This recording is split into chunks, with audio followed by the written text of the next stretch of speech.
Malutong ang balat at crispy fried chicken ba ang hanap mo? Achieve na achieve mo yan. Basta panoorin mo ang video kong ito hanggang dulo. Magandang araw. Bago ang lahat tayo mapunta sa fried chicken, gusto ko muna kayong batiin yung mga OFW na nandito sa bansang Saudi Arabia ng Happy 94 National Day dito sa Saudi Arabia, mga kasiswang. Napaka-meaningful at napaka-peaceful ang pag-celebrate nila ng Saudi National Day dito sa bansang Saudi. Hindi gaya sa Pilipinas kapag araw ng Independence Day, ayun din ang araw na napakaraming nagwewelga, nagrarally sa ating bansang Pilipinas. Sana darating din ang panahon na ganito mag-celebrate ng Independence Day ang Pilipinas. September 23 ito, mga kasiswang, ito yung araw talaga ng Saudi National Day at samahan nyo ako. Umagang-umaga nag-igib ako ng tubig dito, tubig inumin at panluto, mga kasiswang. Kasi kung bibilhin mo sa Bakala, yung isang galon nito 10 riyal, mga kasiswang, napakamahal.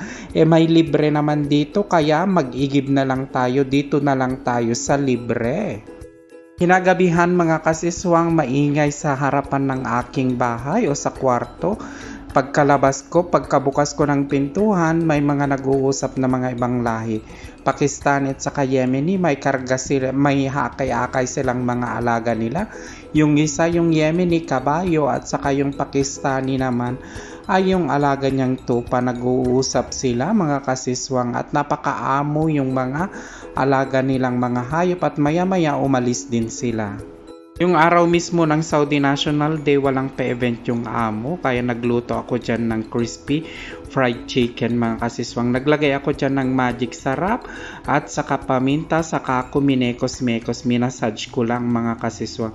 Pagkatapos manuot yung lasa ng magic sarap at saka black pepper, pinagulong ko naman dyan sa arena yung mga legs ng manok, mga kasiswang, na minarinate ko sa paminta at saka magic sarap.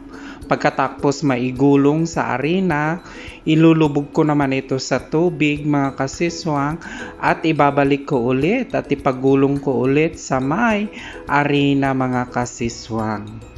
Katapos makot sa arena yung mga manok, mga kasiswang, ipiprito natin.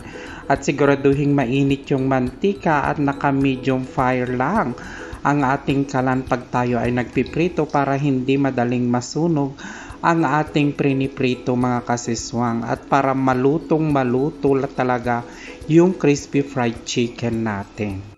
After that, binaliktad ko na yung piniprito nating manok at nakita nyo naman talaga naman yung balat pa lang, crispy na.